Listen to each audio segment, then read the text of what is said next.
Hagajing lakai Indian Premier League hapreng ka CSK Persia ka RR. Haba pai syak na kicing lakai ka RR kala khor ka nam job hadin bagalala ban film ka CSK dah hari weekend.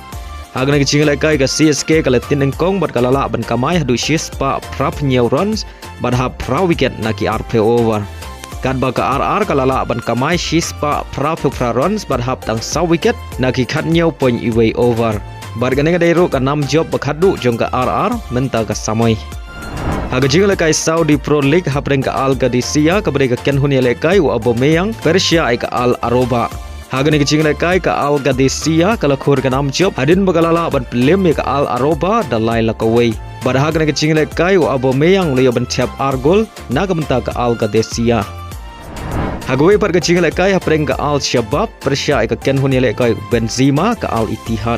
Haba pai syang kicing lakai ka Al Ittihad kala khor ka nam job hadin bagalala ban film ka Al Shabab dalai la ar. Badia ka gol baning kong jo ka Al Ittihad liya ban tap tang haki ar pras sekon. Hagajing lakai Premier League hapreng ka Crystal Palace Persia ka Wolf. Hagani kicing lakai ka Crystal Palace kala khor ka nam job hadin bagalala ban film ka Wolf da saula ar. Bar hagani kicing lakai uketia oleh ban tap ar gol nagamenta ka Crystal Palace. Hagaway par kicing lakai Premier League hapreng ka Manchester City Persia ka Bournemouth. Haba pai syang kicing lakai ka Manchester City kala khor ka nam job hadin bagalala ban film ka Bournemouth da lai lakaway.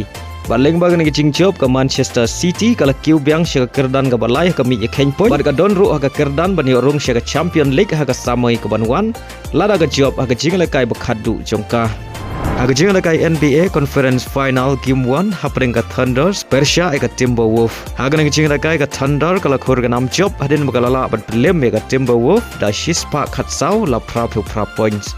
Baleng bagan kicing job ka Thunder kala tam lupa dai way lanot na ki nyau teliki games.